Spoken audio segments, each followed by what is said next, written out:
Hi, I'm Jed. And I'm Maya. Welcome to Stirling North Primary School. Today we are joined by Terry Alfonsi. Terry is Director of Client Service Operations at Oracle. She and the team make sure their staff have the right tools and information to follow the business rules. Terry has worked in call centres, various companies, and places such as Singapore, Southeast Asia, USA, and South America. We are really excited and lucky to have her with us today. Hi Terry, lovely to meet you today. I'm Maya. I'm Jed. Hi Maya, hi Jed. It's really nice to meet you guys. Can you tell us a bit about your background and how you came to work with Oracle? Sure. I joined a software company as a trainer and a consultant back in 2005.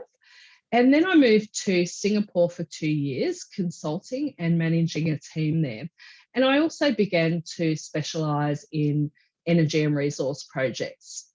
So after coming back to Australia, I began to help on large, complicated system implementations and eventually moved to the US to manage a client services team in North and South America. So all of that experience prepared me to move into my current role as a global client service director for Oracle.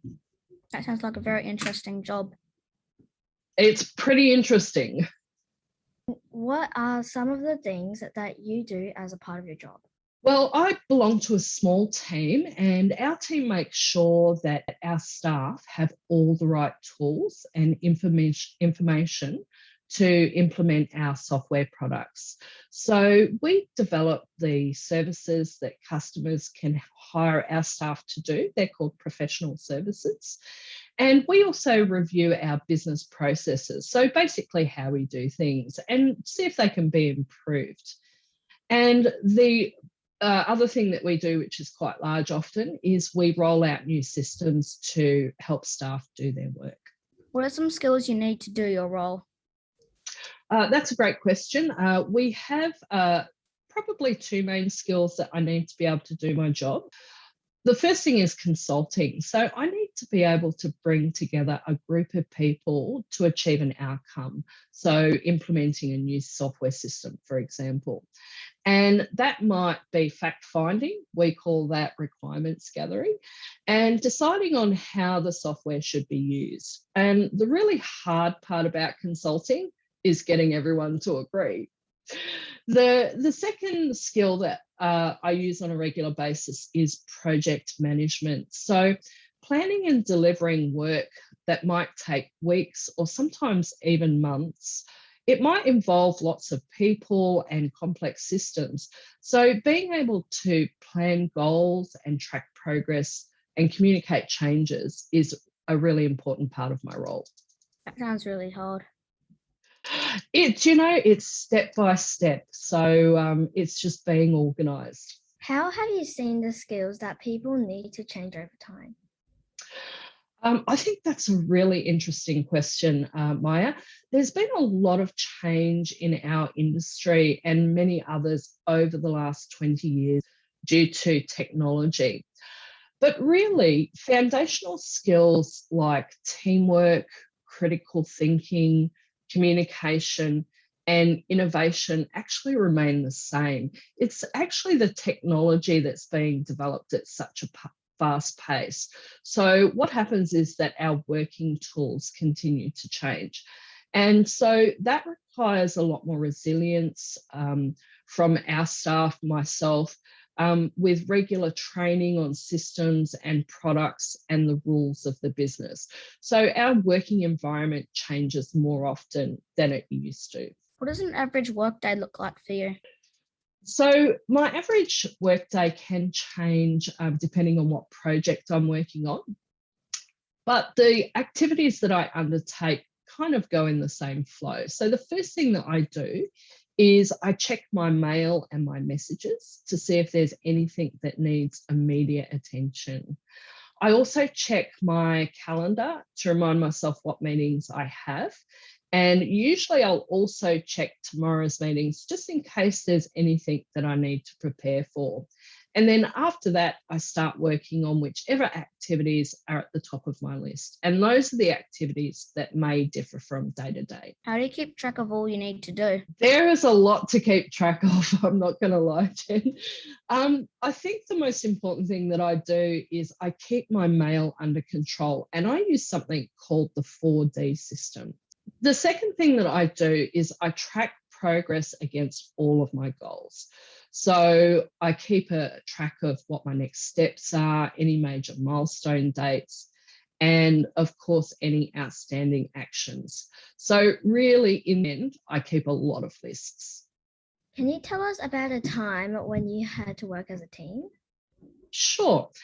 I do a lot of teamwork, but one of the earliest interesting team projects that I worked on. So I worked 6 months on a project building an oil and gas platform where 3 of the main contractors were based in Singapore, Australia and Scotland. And we also had consultants in Norway and Texas. And it required a lot of coordination, clear communication, and of course, everyone following the rules. Have you had a mentor? If so, what did they do for you? I have. I think mentors are great. A mentor makes an excellent sounding board. If I have an idea, but it's not fully formed, my mentor can help me develop to a point where I'm confident to share with others. And I also mentor other staff and like to help them career plan and expand their skill sets. So a relationship between a mentor and a mentee is all about what the mentee needs. So it can differ from pair to pair. What is your favorite part of the job? Gosh, it's hard to choose one, but I think seeing a construction project come to completion and knowing that I made a small contribution is one of my favourite things. I've worked on so many interesting projects like oil and gas platforms, mines, sports stadiums, hospitals, and lots of high-rise buildings. If you could work in a different job, what would it be? I think this is an excellent question, Jen. I had to think about this one hard.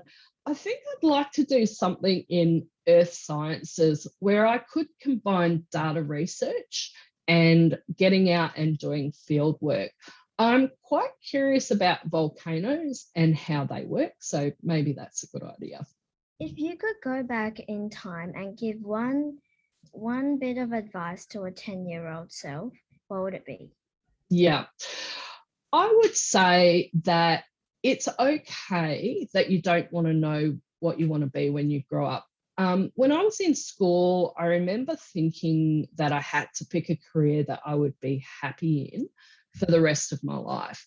But really, it's common for adults to change jobs or their job focus. So I would say take classes, try things you might be interested in. Life is often about trying things and realizing what you don't want to be when you grow up.